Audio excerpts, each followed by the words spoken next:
जय श्री कृष्णा। भगवान कृष्ण के प्रिय भक्तों, भगवान श्री हरि की कृपा सदा आप पर बनी रहे। आज हम आपको ऐसे व्रत के बारे में बताने का प्रयास करेंगे। एक ऐसी कन्या जो सब कुछ जानते हुए भी एक ऐसे राजकुमार से विवाह करती है जिनकी अल्पायु है, अर्थात विवाह के 1 वर्ष पश्चात उस राजकुमार की मृत्यु निश्चित है। परंतु उसका एक अटल निश्चय ने भगवान को भी प्रकृति के नियम के विरुद्ध खड़ा कर दिया था, अर्थात भगवान स्वयं को उस देवी स्वरूप सती से हारना पड़ा था। जी हाँ, उनका नाम सती सावित्री था। अपनी भक्ति और श्रद्धा से उसने मृत्यु पर भी विजय प्राप्त की। जी हाँ, इस व्रत को वट सावित्री व्रत कहते हैं।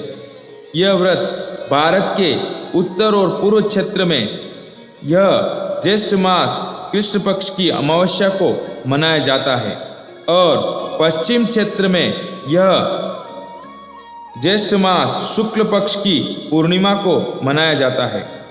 इस व्रत में त्रयोदशी से 3 दिन तक उपवास रखते हैं और हवन किया जाता है और तत्पश्चात वट की पूजा की जाती है।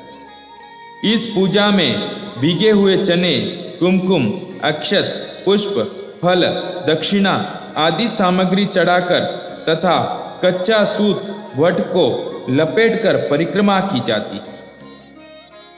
इस दिन वट के पत्ते के गहने बनाकर पहनने चाहिए। कल्पना निकाल के अर्थात मन शुद्ध करके कहानी सुननी चाहिए।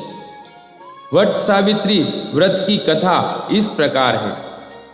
बहुत समय पूर्व मद्र देश में ज्ञानी अश्वपति नामक राजा रहते थे। उन्होंने पुत्री प्राप्ति के लिए भगवती सावित्री की तपस्या की थी, जिससे एक सुंदर कन्या का जन्म हुआ, जिनका नाम उन्होंने सावित्री रखा। सावित्री सर्वगुण संपन्न थी। जब वह विवाह योग्य हुई तो राजा ने उसे स्वयं उसका वर चुनने को कहा और एक बार श्री नारद मुनि राजा अश्वपति के महल पर आते हैं। तभी सावित्री भी अपने लिए वर चुन के लौटी थी। उसने आदरपूर्वक श्री नारद मुनि को प्रणाम किया। नारद मुनि के पूछने पर सावित्री ने बताया कि महाराज राजा द्वैतसेन के आज्ञाकारी पुत्र सत्यवान को अपना पति बनाने का निश्चय किया है।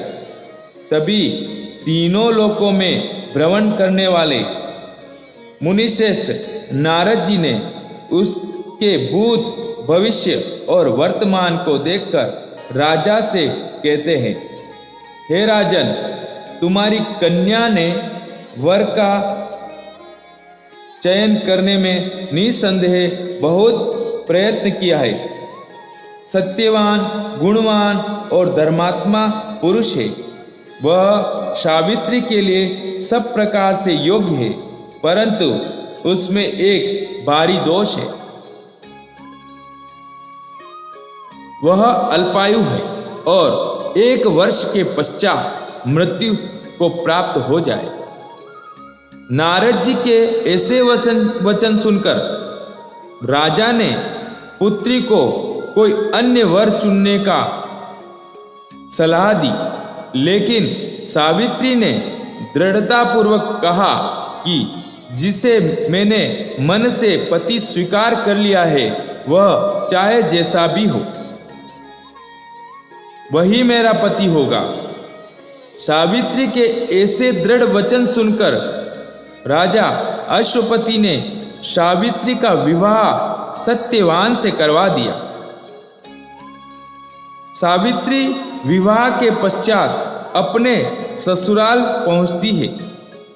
सास ससुर की सेवा करने लगती है, क्योंकि उसके सास ससुर नेत्रहीन थे।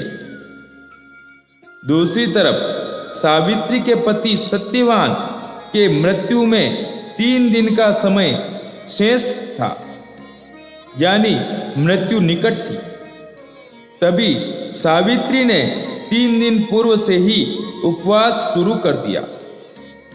तीसरे दिन उसने पितरों का पूजन किया और वह सत्यवान के साथ वन में जाने के लिए उद्यत हुई तथा सास ससुर से आज्ञा प्राप्त की और सत्यवान लकड़ी काटने के लिए एक वृक्ष पर चढ़ा और सर्प के काटने से वह अस्वस्थ होने लगा और पेड़ के नीचे आया और सावित्री की गोद में सिर रखकर सो गया। तभी सावित्री ने यमराज और यमराज के दूतों को उसका प्राण ले जाते देखा। वह भी उनके पीछे चल पड़ी। यमराज ने उसे समझाकर वापस लौट जाने को कहा, परंतु प्रत्युत्तर में सावित्री ने कहा कि हे धर्मराज, पत्नी के पीछे जाना ही पत्नी का धर्म है। पतिव्रत के प्रभाव और आपकी कृपा से कोई मेरी गति नहीं रोक सकता है। सावित्री के धर्मयुक्त वचनों को सुनकर यमराज ने उसे वर मांगने को कहा और सावित्री ने अपने सास ससुर को पुनः दृष्टि प्रदान करने का वचन मांगा। यमराज ने दे दिया, लेकिन फिर भी यमराज के पीछे चलने लगी। तब यमराज ने पुनः कहा, हे देवी, मैंने तुम्हें इच्छित वर दे दिया है, अब और क्या चाहिए? तभी सावित्री एक और वरदान की इच्छा प्रकट करती है कि मेरे सास ससुर के खोए हुए धन तथा राजपाट को पुनः लौटाने की कृपा करे। तभी यमराज ने तथास्तु कह दिया और वापस लौटने को कहा, लेकिन सावित्री अपने निश्चय पर अटल रही।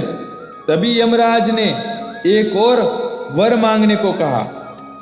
तभी सावित्री ने सत्यवान से 100 पुत्र वाला वरदान मांगा और सावित्री की पति भक्ति और युक्तिपूर्ण वचनों के बंधन में बंधे यमराज ने सत्यवान के प्राण को पुनः स्थापित कर दिया तथा जीवित कर दिया। यमराज अंतर्ध्यान हो गए और सावित्री ने अपनी भक्ति और पतिव्रत धर्म से पत्नी, पति, सास ससुर तथा कुल का कल्याण किया, जो कि सर्वश्रेष्ठ है। जो भी वट सावित्री का व्रत करते हैं, उनके परिवार, कुटुंब और वंशवृद्धि, सौभाग्यवृद्धि तथा कल्याण होता है। भगवान द्वारिकाधीश आपको स्वस्थ रखे। आगे की महत्वपूर्ण जानकारी के लिए हमारे चैनल को सब्सक्राइब करें और लाइक करें। जय श्री कृष्ण।